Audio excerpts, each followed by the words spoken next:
Children of a Mediterranean coastal village. They play as children on this stretch of coast must have played for 3, 4, even 5,000 years. The sea is at the center of their lives. It's shaped their civilization and dominated their culture.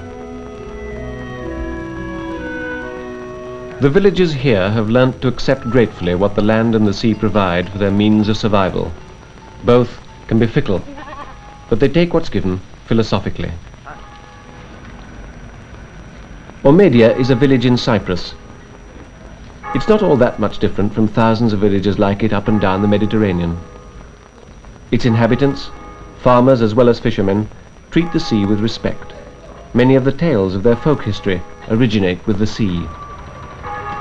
For centuries, people of this coastline have resigned themselves to the fact that not all who are born here will live to a ripe old age.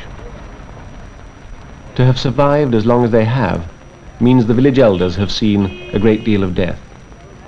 Every year, a significant number of their young children and grandchildren have died and continue to die. The cause is a mysterious disease of the blood, an anemia. The parents of the sick children, the story goes, carry a stigma which marks these children for early death. Somebody called the disease thalassemia, C in the blood.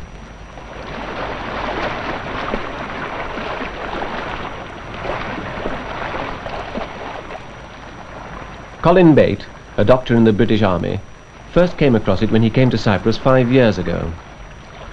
Some villagers he found had strange ideas about the origins of thalassemia. They explained the disease to themselves in many ways. I well remember visiting one village and questioning a father about his family tree. And I asked him, had any of his children ever died of anemia? And he said no, but he told me the story about one of his children who died at the age of 4 years from fear. He said the child had been into a barn where a man had committed suicide by hanging himself and found the body, and he went white with fear.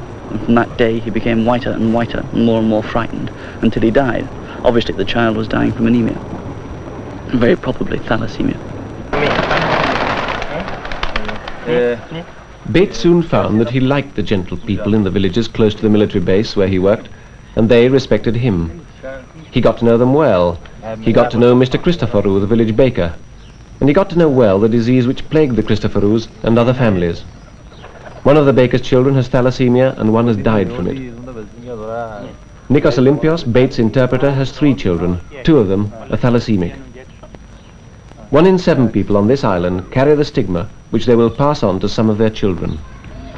Well, in this particular village, 3 families are affected. Mr. Christoforou's family, the Doras and the Fidias. Now, in Mr. Christoforou's family, he and 2 of his brothers carry the tray.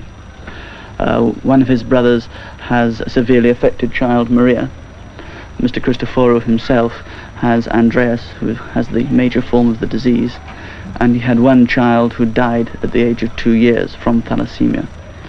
Of his remaining 2 sons, one is in America and hasn't been studied, and the other is a carrier of the disease.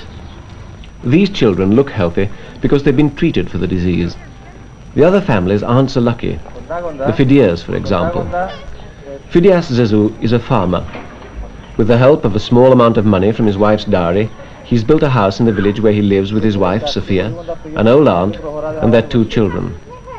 Sophia, who carries the stigma of the strange disease, is lucky to be married.